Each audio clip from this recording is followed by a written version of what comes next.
Bismillahirrahmanirrahim. Assalamualaikum warahmatullahi wabarakatuh.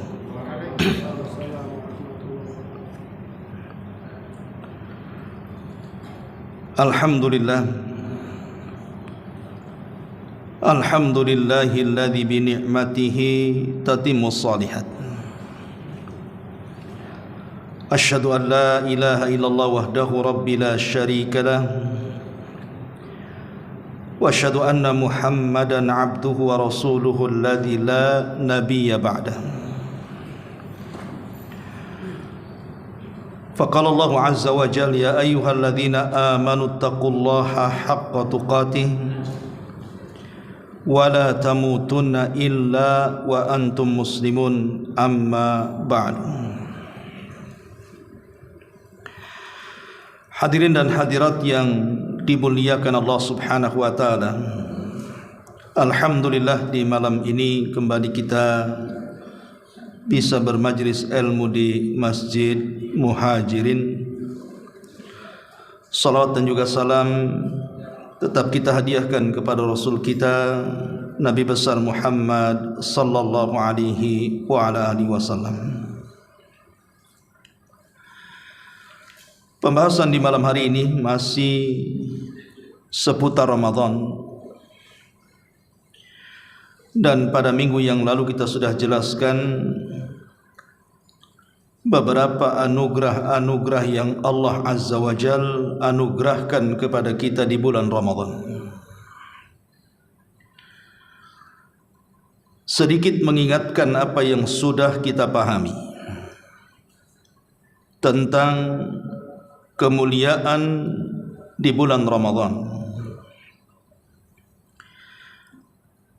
bahwa sebagian para ulama mengatakan Ramadan dimuliakan dibandingkan bulan-bulan yang lain itu karena 5 perkara.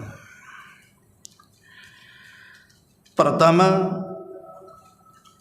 bau mulut orang yang berpuasa itu lebih harum di sisi Allah Subhanahu wa taala dibandingkan harumnya minyak kasturi. Karena Rasul yang mengatakan luhufu fammi shaim atyab min rihil misk, bau mulut orang yang berpuasa itu lebih harum dibandingkan minyak kasturi. Yang kedua, para malaikat akan mengampuni dosa-dosa orang yang berpuasa sampai dia berbuka. Karena Nabi yang mengatakan man shama ramadhanan imanan wa ihtisaban ghufira lahu ma taqaddama min dambi. Barang siapa yang berpuasa Ramadan yakin kalanya Allah ampuni dosa-dosanya. Jadi sepanjang puasa dari terbit fajar shadiq sampai terbenam matahari, tanpa sadar dosa-dosa kita diampuni dan didoakan para malaikat agar dosa kita diampuni. Yang ketiga, Allah Subhanahu wa taala menghiasi sorga sepanjang Ramadan. Bahkan diletakkannya para penyeru yang menyeru di pintu-pintu sorga, di mana penyeru ini mengatakan ya bagil khairi aqbil wa ya bagis syarri aqsir. Wahai orang-orang yang mencari kebaikan di bulan Ramadan, persilahkan masuk. Wahai orang-orang yang mencari keburukan Ramadan, anyahlah dari sini. Kemudian yang keempat, diborgolnya atau diikatnya syaitan, sehingga mereka tidak leluasa untuk menggoda Bani Adam. Berdasarkan hadis Nabi SAW, idza ja'akum Ramadan futihat abwabul jannah wa ghulliqat abwabun niran wa suffidatis syayatin. Apabila datang Ramadan kepada kalian, maka seluruh pintu-pintu sorga dibuka, seluruh pintu-pintu neraka tertutup, dan setan-setan diikat dan dibelenggu. Dan yang terakhir, Allah subhanahu wa ta'ala mengampuni dosa-dosa umat ini di akhir daripada bulan Ramadan.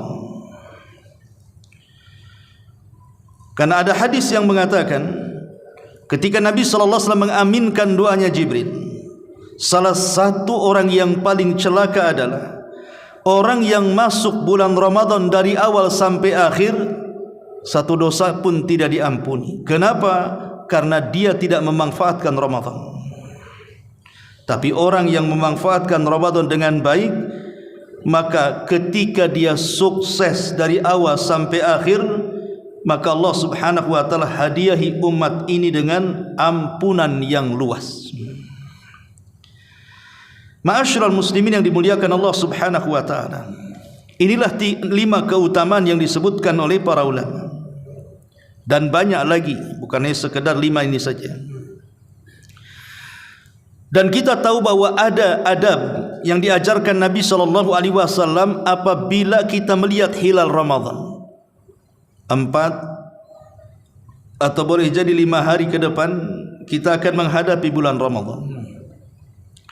Maka saat pemerintah mengumumkan bahwa besok adalah 1 Ramadan karena terlihatnya bulan, maka Nabi SAW mengajarkan satu doa kepada kita, Allahumma ahillahu alaina bil amni wal iman wassalamati wal islam rabbi wa rabbukallah. Ya Allah, Kau telah tampakkan hilal itu kepada kami, maka berikan kepada kami selama Ramadan keamanan dan keimanan, keselamatan dan keislaman. Rabbku dan Rabbmu Allah subhanahu wa ta'ala. Kita meminta 4 perkara. Pertama, berikan keamanan selama Ramadan, supaya dengan aman ini kita bisa beribadah. Berapa banyak negeri-negeri konflik untuk ibadah susah. Lihat Palestina, beribadah mereka susah sekali. Mau masuk ke masjid dibom masjidnya, mau jalan ke pasar ditembak snipernya. Susah mereka itu mau ibadah kepada Allah Azza wa Jalla. Maka minta keamanan.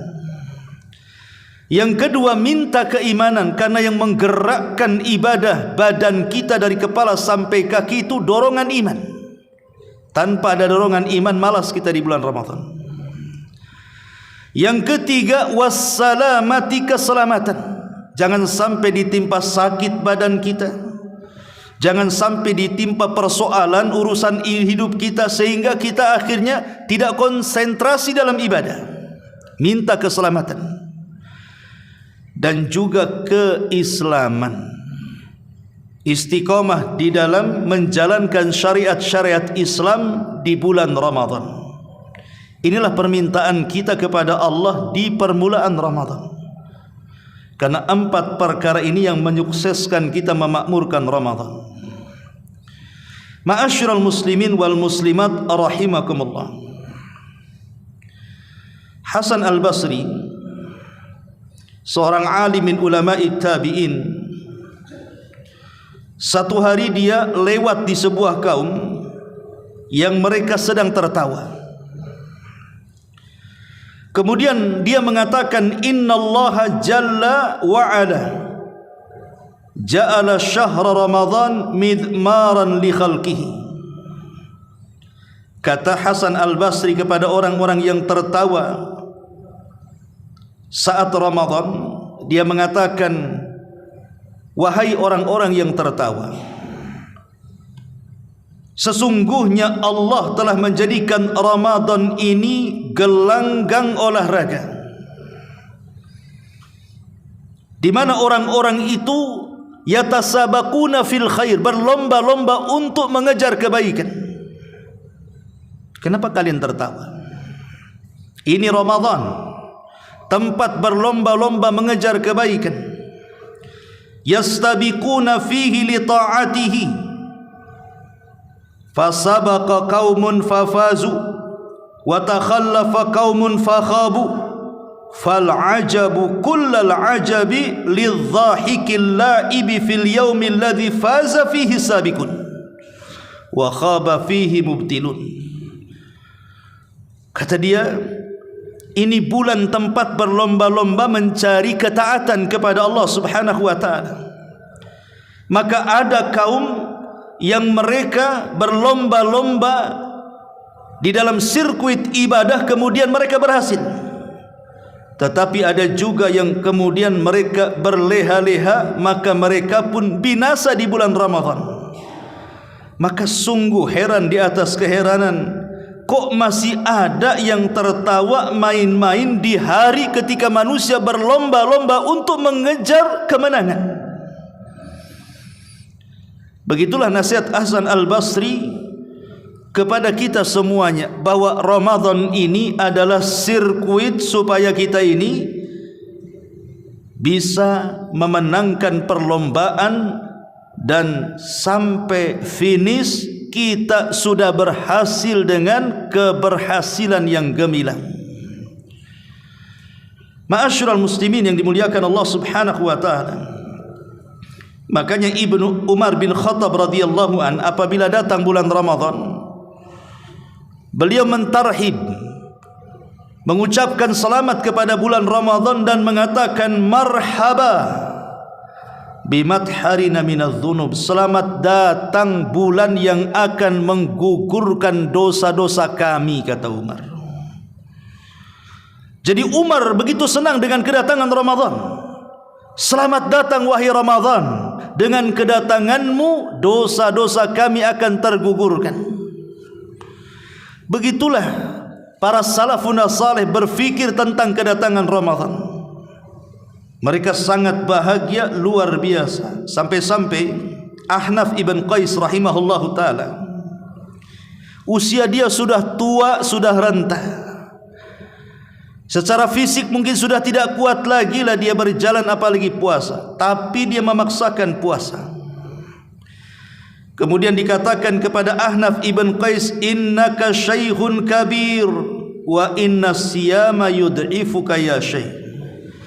Wahai syekh, engkau ini orang tua yang sudah renta, puasa itu bisa melemahkan engkau, engkau punya rukhsah untuk tidak puasa. Faqala, maka dia mengatakan, inni u'idduhu lis-safarin tawilin was-sabru ala ta'atillahi ahwan minas sabri ala adhabi. Apa kata Ahnaf ibn Qais? Bukan begitu wahai fulan, kenapa aku terus berpuasa walaupun usiaku sudah tua renta? Karena puasaku untuk kujadikan persiapan dalam rangka perjalanan yang jauh, dan sabar di atas ketaatan itu lebih ringan bagiku dibandingkan sabar di atas azab Allah Subhanahu wa ta'ala. Begitu mereka. Makanya kenapa kalau seandainya orang-orang yang hanya fokus beribadah di bulan Ramadan sampai luar Ramadan kemudian melemah lagi, ulama mengatakan bi'sal kaum la ya'rifuna lillahi haqqa illa fi Ramadan, seburuk-buruk kaum yang hanya mengenal Tuhannya di bulan Ramadan, tetapi kalau sudah keluar Ramadan balik lagi tidak kenal siapa Tuhannya. Ma'asyiral muslimin wal muslimat rahimani wa rahimakumullah. Ramadan ini mengumpulkan rukun-rukun Islam kepada kita. Seluruh rukun Islam itu ada di bulan Ramadan. Kita bisa memperbanyak syahadat, kita bisa memperbanyak salat, kita bisa memperbanyak puasa karena Ramadan adalah bulan puasa, termasuk juga kita bisa mengeluarkan zakat. Macam mana dengan haji? Bukankah haji itu tidak dilakukan di bulan Ramadan, hanya dilakukan di bulan Dzulhijjah tanggal 8 sampai 13? Maka kita katakan bahwa ada hadis yang mengatakan al-umratu fi Ramadan ta'dilu hajjata ma'i. Umrah di bulan Ramadan sebanding dengan haji bersamaku, kata Nabi. Artinya walaupun secara fisik kita tidak bisa haji, tetapi secara pahala kita bisa mendapatkan pahala haji, bahkan haji bersama Nabi lagi ketika kita mampu umrah. Ma'asyiral muslimin yang dimuliakan Allah Azza wa Jalla, ingat ayat yang sudah kita bahas pada minggu yang lalu, Al-Baqarah 183 itu. Allah Subhanahu wa taala mengatakan, ya ayyuhalladzina amanu kutiba alaikumusiyam kama kutiba alal ladzina min qablikum la'allakum tattaqun. Wahai orang-orang yang beriman, diwajibkan kepada kalian puasa sebagaimana puasa ini diwajibkan kepada umat sebelum kalian agar kalian bertakwa. Ayat Al-Baqarah 183 ini ada 3 amalan. Dimulai dengan kata-kata ya ayyuhalladzina amanu. Di sini ada kalimat iman. Kutiba alaikumusiyam, diwajibkan kepada kalian siam puasa. Yang kedua, di sini ada perintah siam puasa. Dan diakhiri dengan kalimat la'allakum tattaqun, agar kalian bertakwa. Iman, puasa, takwa. Tiga-tiganya ada di mana? Tiga-tiganya ibadah yang bersifat rahasia. Iman, di mana letak iman? Di hati. Iman itu letaknya di hati, baru dimunculkan dengan lisan dan perbuatan. Tapi letak asal iman itu di hati. Puasa satu-satunya ibadah sirriyah, satu-satunya ibadah yang tidak bisa tampak kepada manusia. Hanya dia si pelaku dengan Allah saja yang tahu dia sedang berpuasa. Takwa juga letaknya di hati.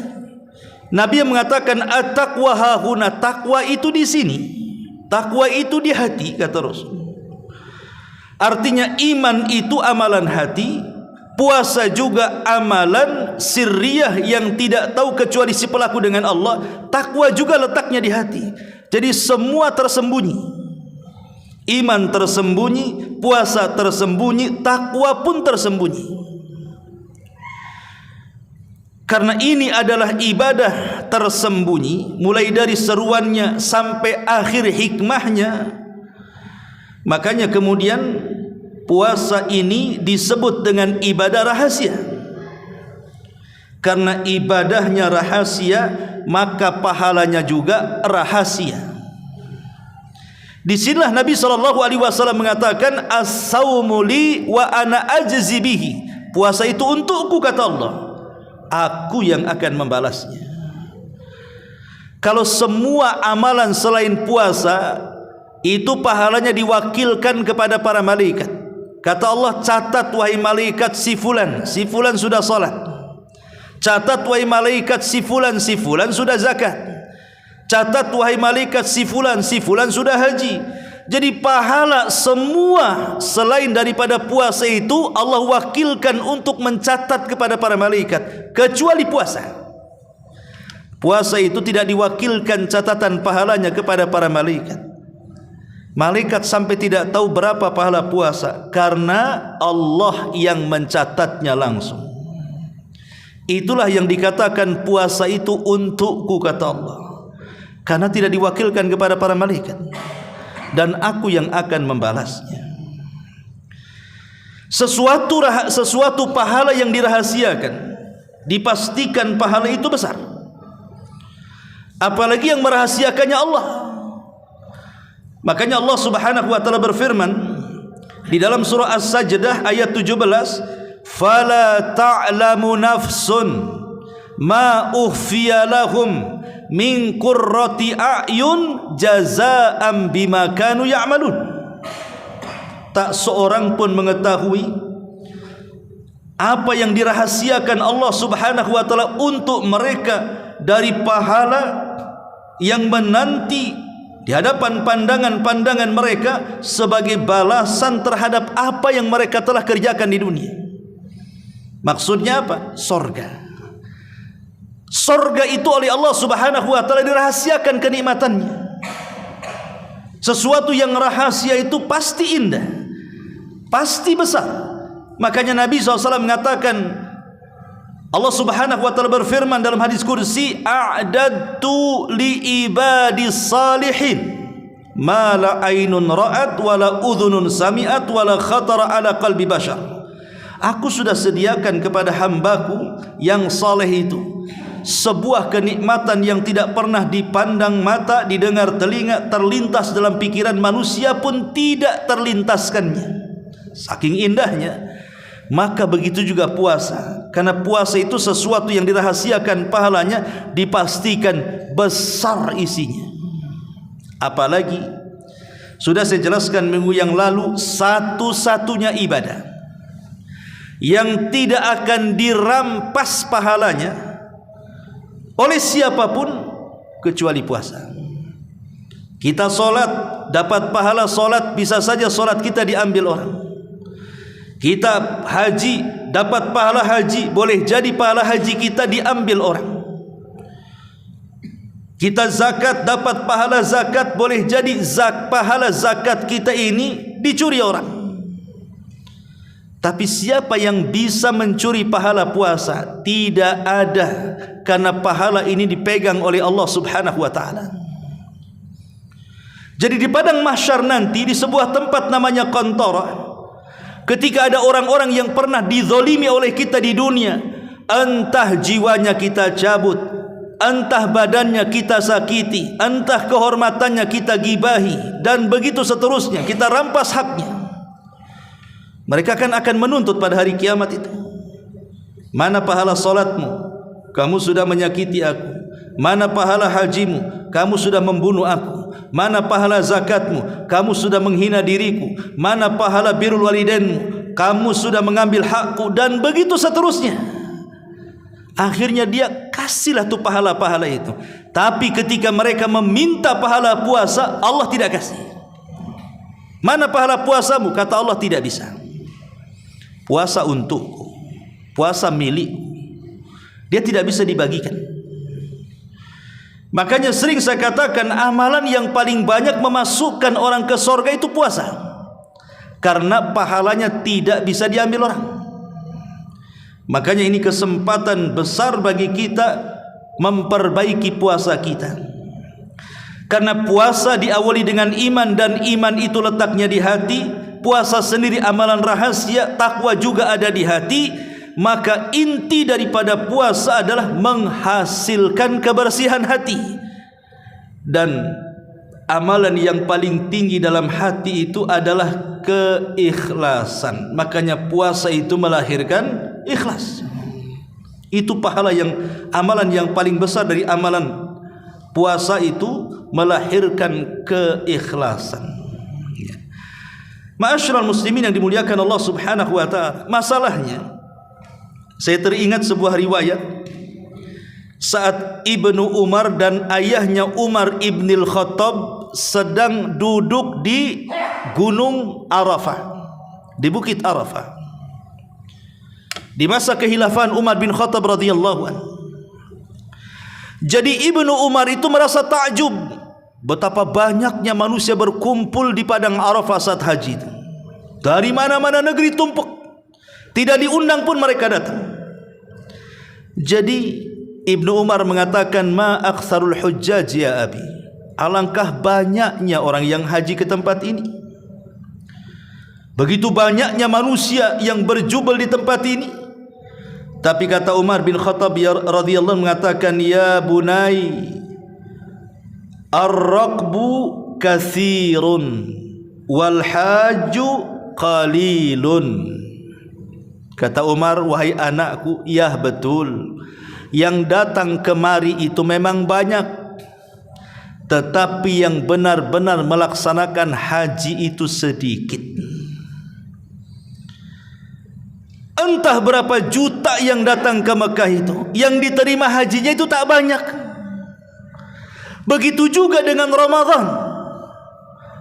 Kalau datang Ramadan semua berpuasa, yang tidak sholat pun puasa, preman-preman pun puasa, tobat. Tetapi apakah kemudian semua orang yang berpuasa sebanyak itu kalau bulan Ramadan diterima puasanya? Semua diterima puasanya? boleh jadi seperti perkataan Umar kepada Ibnu Umar ketika melihat jemaah haji itu.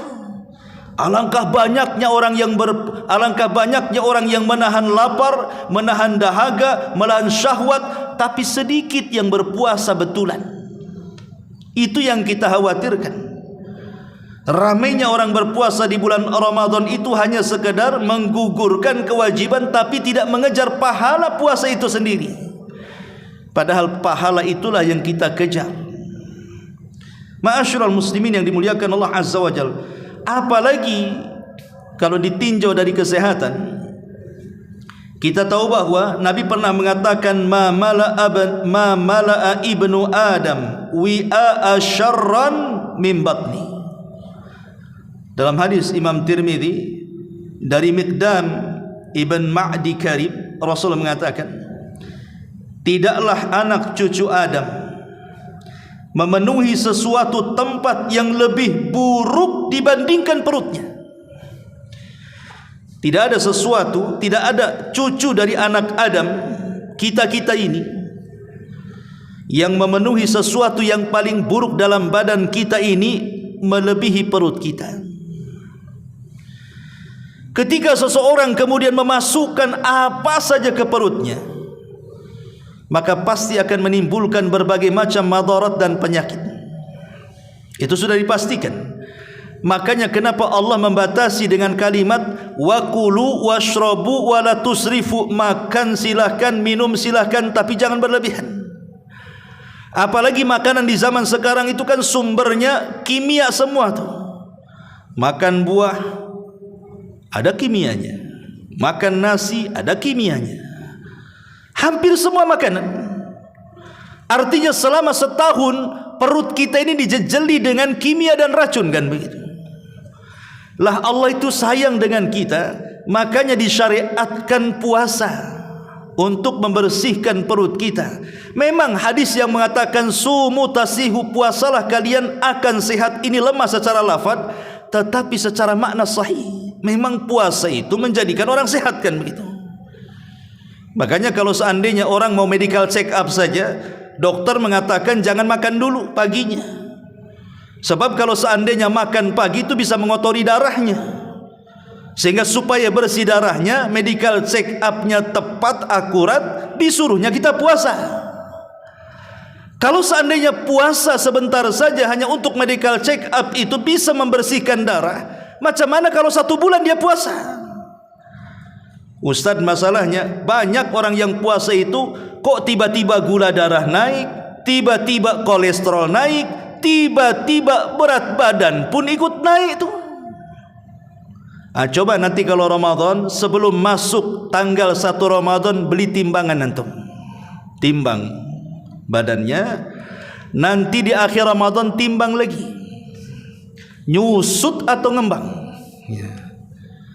Karena kalau seandainya Ramadan itu justru memberatkan berat badan, meninggikan kolesterol dan gula darah kita, berarti memang niat Ramadannya itu dipertanyakan. Boleh jadi Ramadan itu menjadi bulan makanan bagi dia, syahrut ta'am bahasa Arabnya, bulan makan. Betul memang dia menahan lapar dari pagi sampai sore, tapi setelah kemudian alarm selesai dibunyikan, selesai puasa, semua masuk perutnya. Ya mungkin saja kan begitu. Akhirnya gula darah naik, kolesterol naik, asam urat naik, badan pula ikut naik. Dan anehnya di bulan Ramadan ini terkadang ada makanan-makanan yang hanya keluar di Ramadan saja. Dicari di luar Ramadan tidak ketemu tuh makanan itu. Masuk Ramadan ada pula tuh makanan itu. Rupanya memang khusus di bulan Ramadan tuh.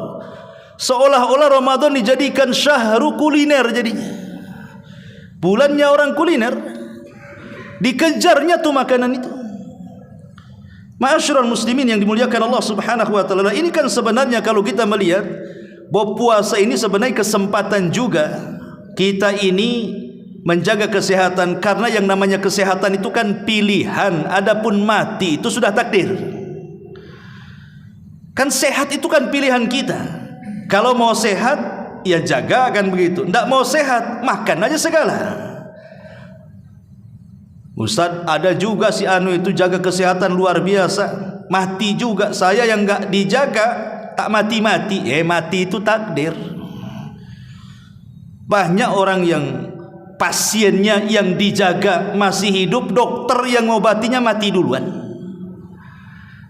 Anak yang diharapkan panjang umurnya rupanya lebih duluan mati dibandingkan orang tuanya. Itu sudah takdir.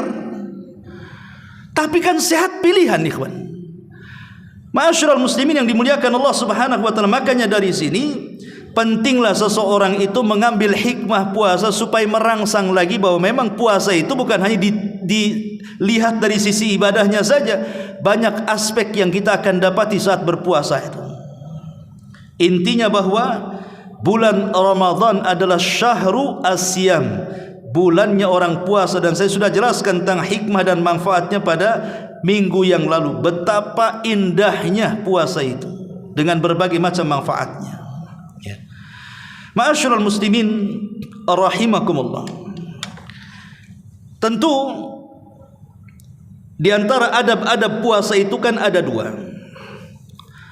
Ada yang bersifat wajib. Wajib bagi orang yang berpuasa mengerjakannya.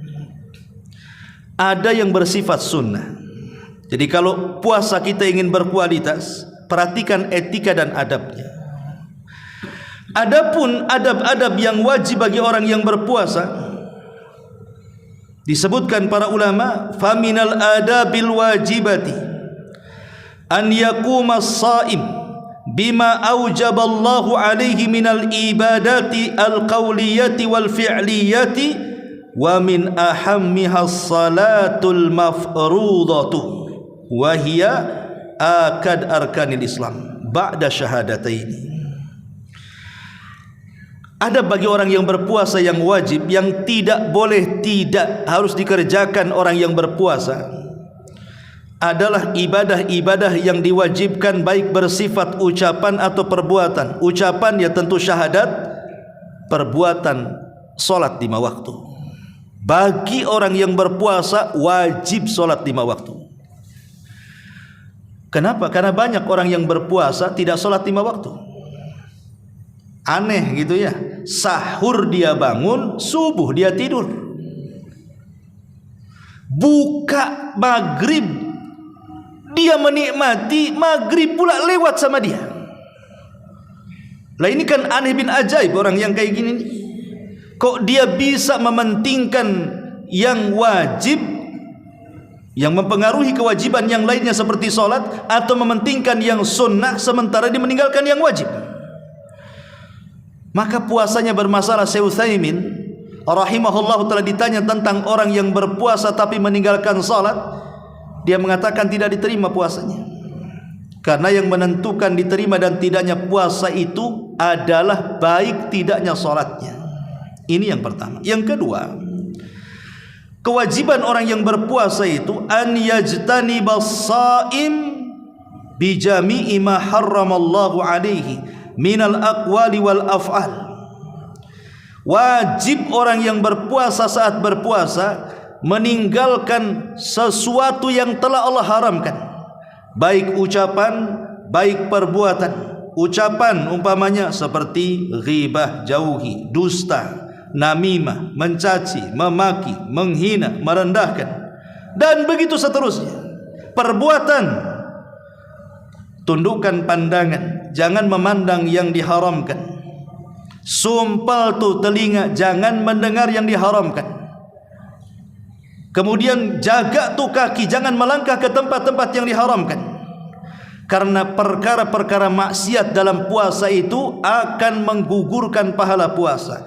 Ini dua kewajiban yang tidak boleh tidak orang puasa harus melakukannya. Jangan tinggalkan sholat 5 waktu.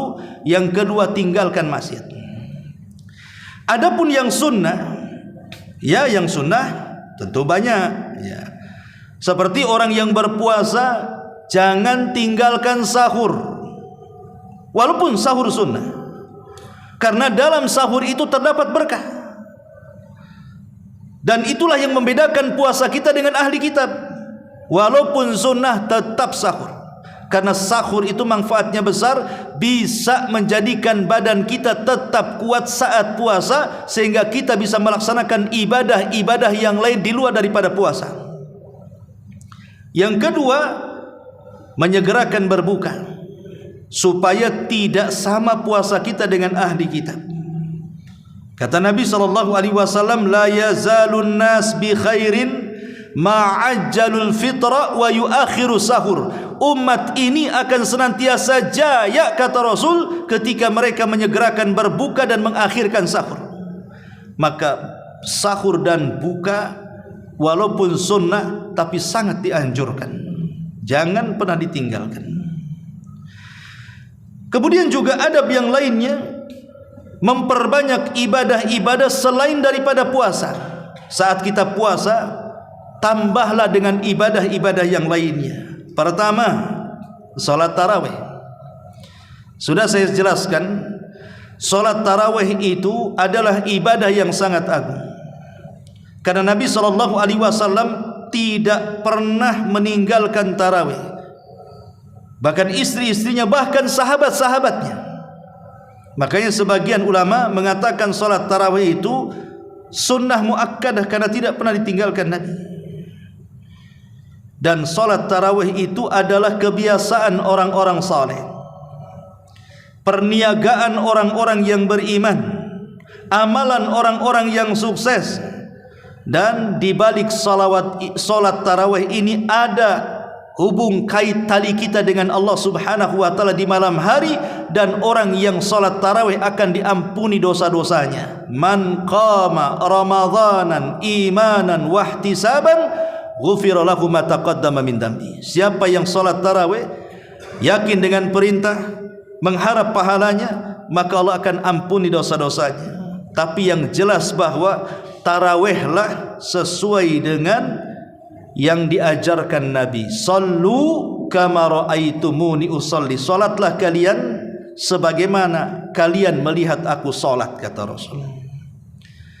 Karena salat tarawih itu sudah saya jelaskan kan, terbagi menjadi tiga. Ada tarawih ala Nabi, ada tarawih ala sahabat, ada tarawih ala kita. Tarawih ala Nabi sedikit rakaat, panjang bacaan. Tarawih ala sahabat banyak rakaat, sedang bacaan. Tapi sedangnya bacaannya para sahabat ba'da isya sampai hampir fajar. Itu sedangnya itu. Kalau tarawih kita sudah memilih pendek rakaatnya, kemudian pendek pula bacaannya, singkat pula gerakannya. Itu namanya tarawih, apa namanya? Kalau kantor pos itu namanya kilat. Kilat khusus. Ya kan ada kilat khusus. Kita ini kilat khusus tuh biasanya. Karena mengambil yang sedikit rakaatnya, yang pendek bacaannya, yang kilat gerakannya, yang 7 menit 23 rakaat, yang kedengaran suara waladhdallin sama aminnya. Lah ini yang terjadi dengan kita ini. Padahal Rasul mengatakan sallu kama raaitumuni usalli. Salatlah kalian sebagaimana kalian melihat aku salat, kan begitu. Macam mana salatnya Nabi? Okelah kita jangan bercerita tentang polemik soal rakaat, karena rakaat itu kan macam-macam ya pendapatnya. Bahkan Al-Hafidz Ibnu Hajar dalam kitab Fathul Bari menukilkan beberapa pendapat. Ada yang mengatakan tarawih itu 11 rakaat dengan witirnya. Ada yang mengatakan 13 rakaat dengan witirnya. Ada yang mengatakan 21 dengan witirnya. Ada yang mengatakan 23 dengan witirnya. Ada yang mengatakan 39 dengan witirnya. Ada yang mengatakan 41 dengan witirnya. Ada yang mengatakan 49 dengan witirnya. Kalau jumlah rakaat memang khilaf. Tapi di masyarakat kadang-kadang gara-gara yang 23 dengan yang 11 itu tak mau sapa-sapaan tuh, kadang-kadang saling salah-salahkan. Bahkan waktu kemarin saya daurah di Tanjung Uban, habis ngisi kajian waktu subuh, datang orang tua tanya sama saya, Ustaz, saya sah nggak sholatnya katanya? Apa saya ulang lagi sholatnya? Kenapa Pak? Saya semalam sholat dengan imam yang 11 rakaat katanya. Jadi saya kepikiran sampai sekarang kan katanya. Waktu bulan Ramadan kemarin 1 bulan saya kepikiran dengan imam yang 11 rakaat katanya. Jadi apa yang Bapak lakukan? Aku tambah sendirilah tengah malam biar 23 katanya. Takut gak sah katanya. Ini kan sibuk saja masalah khilafiyah soal rakaat kan begitu. Kenapa disibukkan soal jumlah rakaat? Tidak dipertanyakan soal cepatnya, tidak dipertanyakan soal tidak tumakninahnya, tidak diperbincangkan soal amburadul bacaannya. Kan harusnya itu yang diperhatikan itu. Buat apa banyak rakaat kalau amburadul sholatnya? Atau yang sedikit rakaat makin kilat pula sholatnya. Kalau tidak dapat khusyuk dan tumakninah kan percuma saja kita sholat tarawih itu. Apalagi yang di YouTube 7 menit 23 rakaat, apa nggak sakit pinggang tuh habis sholat tuh? Padahal sebenarnya inti daripada tarawih itu kan mencari pahala, bukan mencari rakaat kan begitu. Kita kan mencari pahala di situ. Makanya kalau kita lihat beberapa riwayat yang bicara tentang salat tarawih ini. Contoh pamannya riwayat Abdullah ibn Abi Bakar.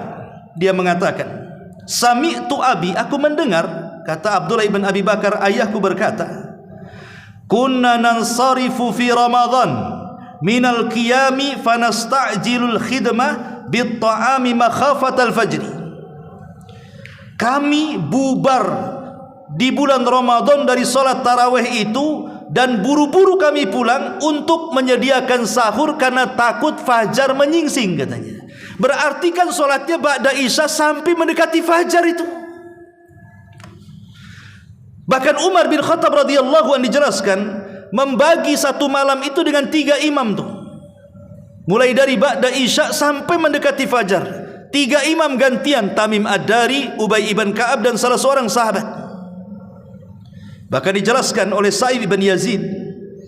Sa'ib ibn Yazid dia mengatakan, amara Umar ibn al-Khattab radhiyallahu an Ubay ibn Ka'b wa Tamiman Ad-Dari. Kata Sa'ib ibn Yazid, Umar memerintahkan Ubay ibn Ka'b dan Tamim Ad-Dari radhiyallahu anhuma an yaquma lin-nasi bi 11 rak'atan fi Ramadan, agar keduanya mengimami manusia dengan 11 rakaat di bulan Ramadan. Fakanal qari yaqra'u bil mi'in, maka setiap imam membaca ayat di atas 100 ayat. Hatta kunna na'tamidu 'alal 'asi, sampai lamanya salat kami sampai berpegangan dengan tongkat. Min tulil qiyam, karena panjangnya berdiri. Wa ma kunna nansarifu illa fi furu'il fajri, dan kami tidak berpaling kecuali sudah hampir mendekati waktu fajar. Itu sahabat. Ya. Saya kira kalau kita hidup di zaman sahabat, risen tuh salat tarawih kita. Lama kali. Di zaman sekarang gara-gara imam membaca Al-Baqarah saja dibuat 11 rakaat. Itu sudah komplain makmum tuh. Boleh jadi dipecat besoknya sama pengurus masjidnya tuh. Karena menjadikan buyar jamaah. Betul kata Ibnu Taimiyah, walaupun memang disunnahkan panjang, tetapi harus lihat-lihat makmum juga di belakang. Tetapi walaupun demikian, inilah sebenarnya kesempatan kita untuk lebih berlama-lama berkhalwat dengan Allah, berjumpa dengan Allah saat sholat. Makanya ada orang yang merindukan ketika sholat itu pengen sholat di Masjidil Haram katanya. Imamnya enak, panjang, gak terasa. Ini di masjid ini sudah suaranya gerebek, panjang lagi. Kadang-kadang mau diganti aja tuh imam tuh. Ya. Ma'asyiral muslimin yang dimuliakan Allah Subhanahu wa taala, itulah menunjukkan bagaimana orang-orang salaf di situ luar biasa ketika mereka melaksanakan salat tarawih. Karena saya nasihatkan antum, baik anda yang berkeyakinan 11 rakaat, 21 atau 23 rakaat, pokoknya kalau sudah imamnya anda yang 23 bermakmum kepada yang 11 atau sebaliknya, selesaikan sampai selesai, sampai imam berpaling. Karena hadis mengatakan, dalam sebuah hadis kata Nabi SAW, siapa yang salat bersama imam jamaah tarawih, kemudian la yansarifu hatta yansariful imam, la yansarifu hatta yansarifal imam, sampai dia berpaling ketika imam berpaling. Kata Rasulullah SAW, kutiba lahum qiyamatil kalailati, maka akan dicatat solat malam semalam suntuk. Jadi kalau solat di Muhajirin ini, antum jadi makmum 11 rakaat pemayakan, selesai imam antum selesai, maka sama dengan antum solat dari isya sampai subuh, itu pahalanya. Makanya rugi kalau seandainya kemudian berpikir, umpamanya nantilah saya mau witir di rumah sajalah, yang 8 pemayakan baru 8 rakaat, 3 rakaatnya kan witir, saya witir di rumah. Jangan witir di rumah, witir bersama imam. Kalau di rumah mau sholat qiyamul lail silakan, tapi jangan diulang witirnya, supaya kita mendapatkan pahala semalam suntuk, gitu maksudnya. Ini juga tarawih ini bagian daripada adab sunnah yang harus dilakukan oleh orang yang berpuasa. Apalagi adab yang sunnah selain daripada tarawih, qiraatul Quran, membaca Al-Quran, itu juga bagian daripada adab sunnah. Makanya kalau kita lihat beberapa para ulama salaf yang disebutkan oleh para ulama, contoh di sini, karena Sufyan Ats-Tsauri yaqul, Sufyan Ats-Tsauri berkata, apabila datang Ramadan, innama huwa it'amu ta'am wa qiraatul Quran, hanya 2 amalan yang sangat difokuskan beliau, memberi makan orang yang berpuasa dan memperbanyak baca Quran. Itu kata Sufyan Ats-Tsauri. Bahkan Imam Malik rahimahullahu ta'ala, idza dakhala asy-syahrul karim yatruk al-haditha wa mujalasata ahli ilmi. Imam Malik kalau datang bulan Ramadan, tinggalkan hadis, dia tinggalkan bermajlis bersama orang-orang saleh, kemudian dia pun fokus membaca Quran dengan mushafnya. Padahal dia hafal Quran, tapi dia tetap memegang mushaf. Kenapa? Supaya fokus baca Qurannya. Sebab kalau tanpa mushaf takutnya melamun kemana-mana. Ya. Kemudian juga Muhammad ibn Ismail al-Bukhari, yakhtimu fi Ramadan fi nahari kulla yaumin khatmah wa yaqumu ba'da tarawih kulla 3 layalin bi khatmah. Imam Bukhari itu kalau bulan Ramadan siangnya dia hatamkan 1 kali, malamnya setelah tarawih 3 malam 1 kali. Bahkan dijelaskan oleh muridnya Imam Syafi'i, Rabi' ibn Sulaiman, kana Syafi'i yakhtimul Qur'ana fi syahri Ramadan 60 khatmah. Imam Syafi'i kalau datang bulan Ramadan dia hatamkan 60 kali selama sebulan. Artinya siang 1 kali, malam 1 kali. Kemudian juga Al-Walid ibn Abdul Malik yakhtimu fi kulli 3. Dia menghatamkan Al-Quran setiap 3 hari sekali. Kemudian Abu Awana rahimahullah ta'ala mengatakan, syahidtu Qatadah yudarrisul Quran fi Ramadan. Aku menyaksikan Qatadah, dia fokus hanya mengajar Quran saja. Bahkan Sa'id ibn Zubair yakhtimul Quran fi kulli lailataini. Sa'id ibn Zubair menghatamkan Quran di bulan Ramadan setiap 2 malam sekali. Lihat bagaimana para ulama salaf, ada yang 1 malam sekali, siang sekali, ada yang 1 malam dan siang sekali, ada yang 2 malam, 3 malam sekali, dan begitu seterusnya. Walaupun ini menjadi polemik para ulama, kan ada hadis yang mengatakan tidak boleh menghatamkan Quran kurang dari 3 hari.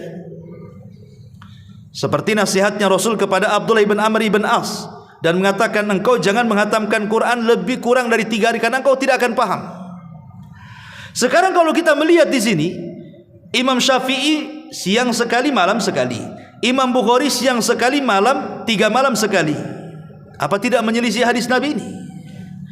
Al-Hafidh Ibn Rajab Al-Hambali beliau menjawab, ya, bahwa boleh seseorang itu menghatamkan sehari sekali atau sehari 2 kali di bulan Ramadan, karena Ramadan adalah syarafu az-zaman, memiliki kemuliaan waktu.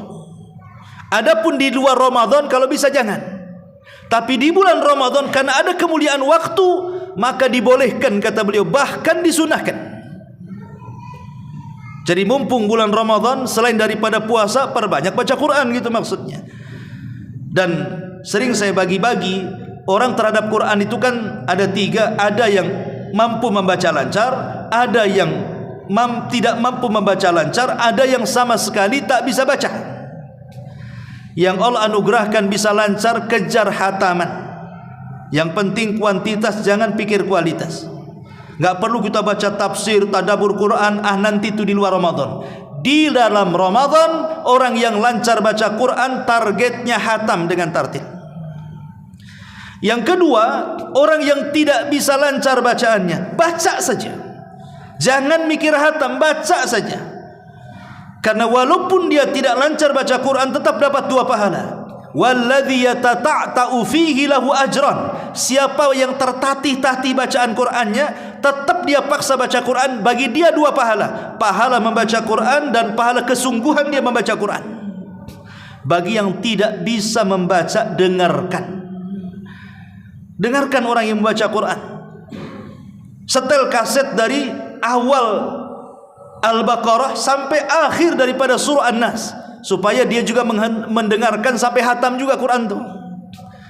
Dan Rasul sallallahu alaihi wasallam pernah mengatakan kepada Ibnu Mas'ud, tolong bacakan kepadaku Quran, katanya.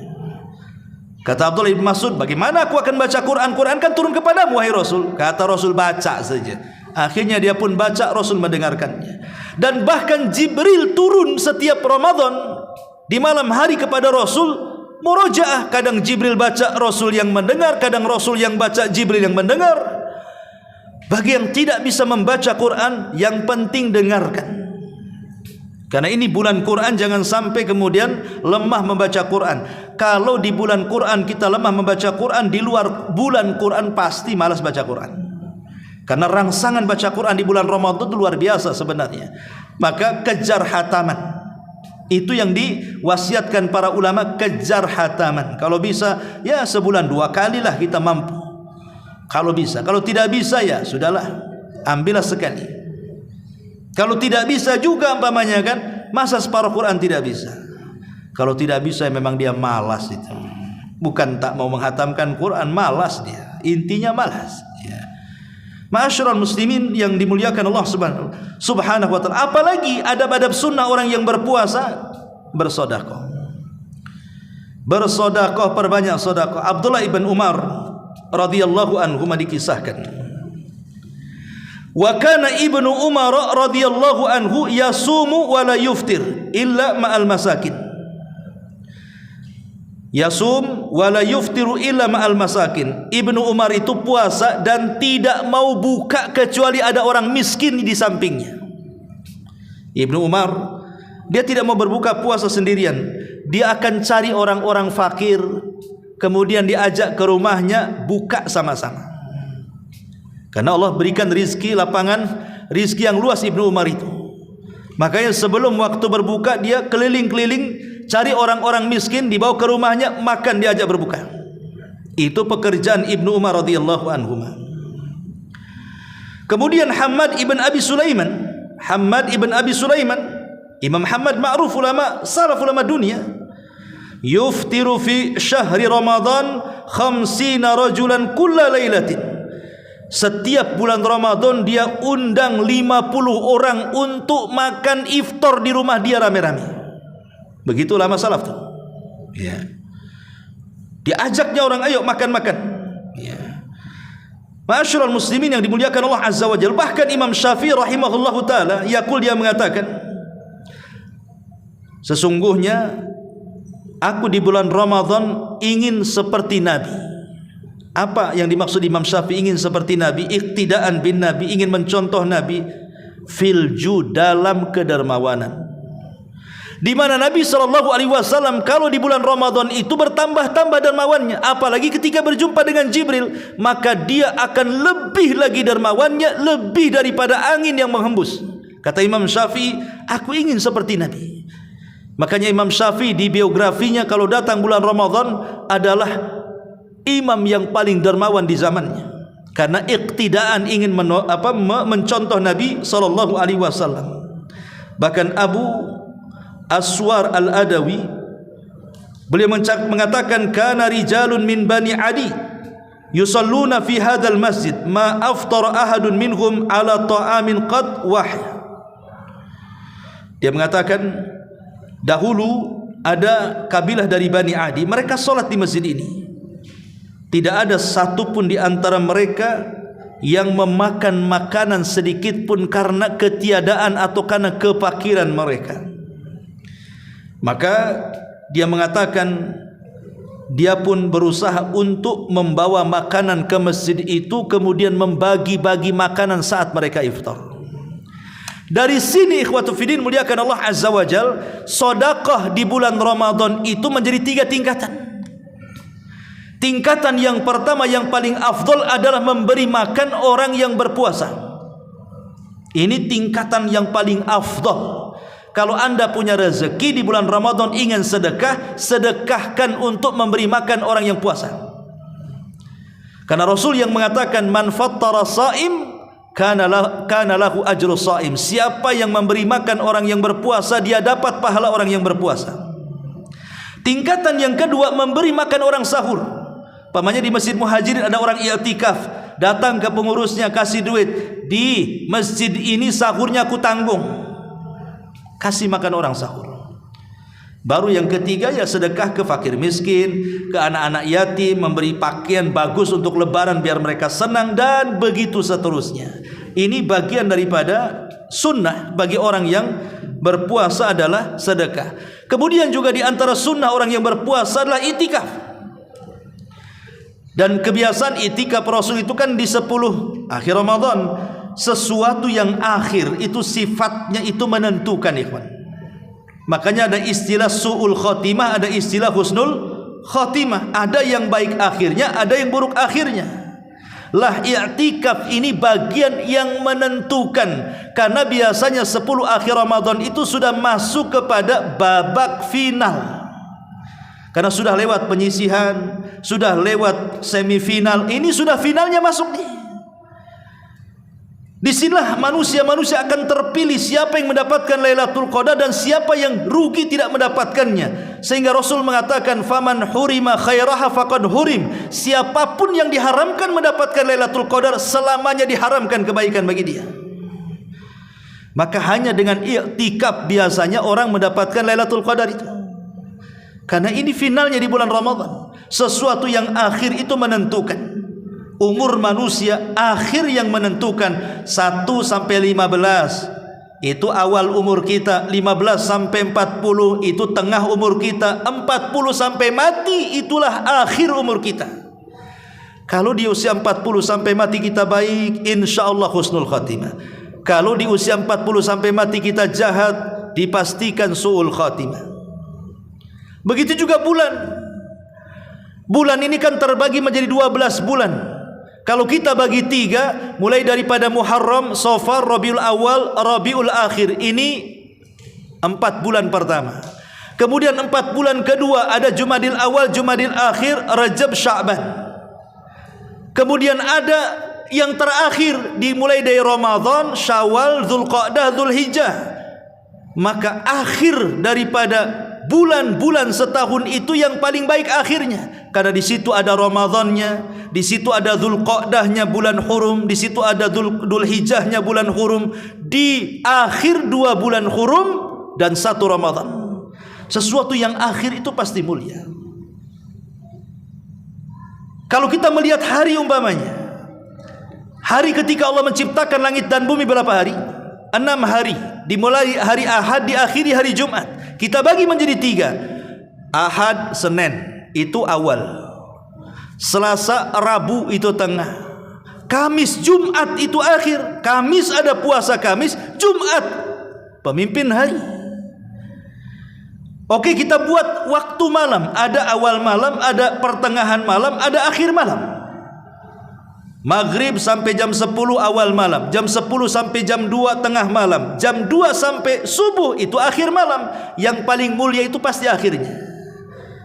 Karena Rasul yang mengatakan yanzilu rabbuna ila sama'i dunya fi kulli thuluthil lailil akhir wa dzalika kulla lailatin. Faqala Allah azza wa jalla man yad'uni fa astajiba lah wa man yas'aluni fa utiyah wa man yastaghfiruni fa aghfir lah.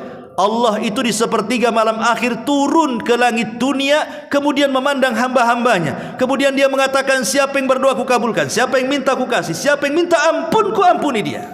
Sesuatu yang akhir itu pasti mulia. Apalagi waktu di siang hari juga sama.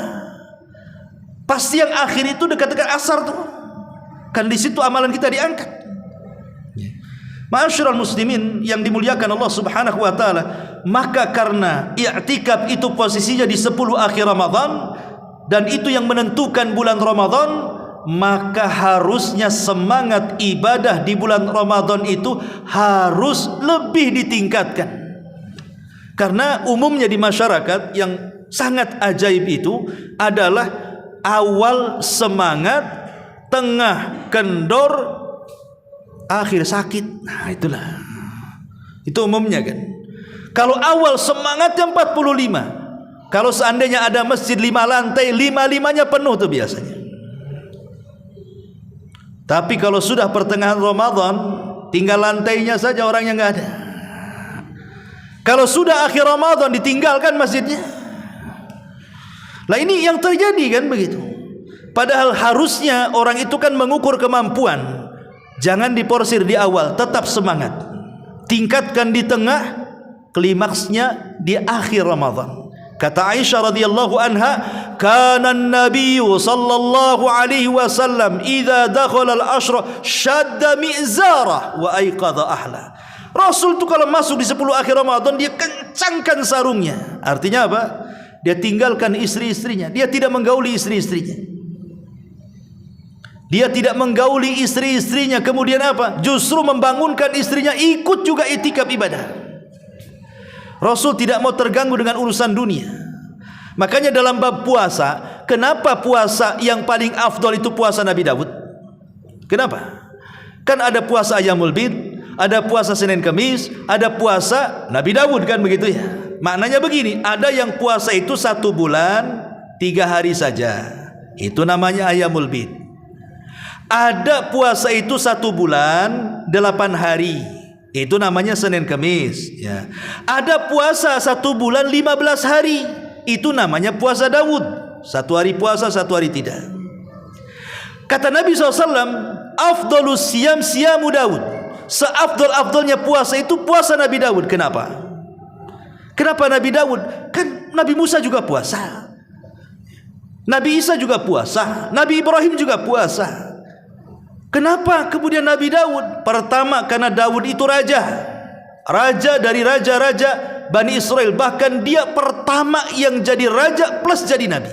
Yang kedua, Nabi Daud itu punya istri 100. Ya zaman itu kan belum dilarang 100 istrinya.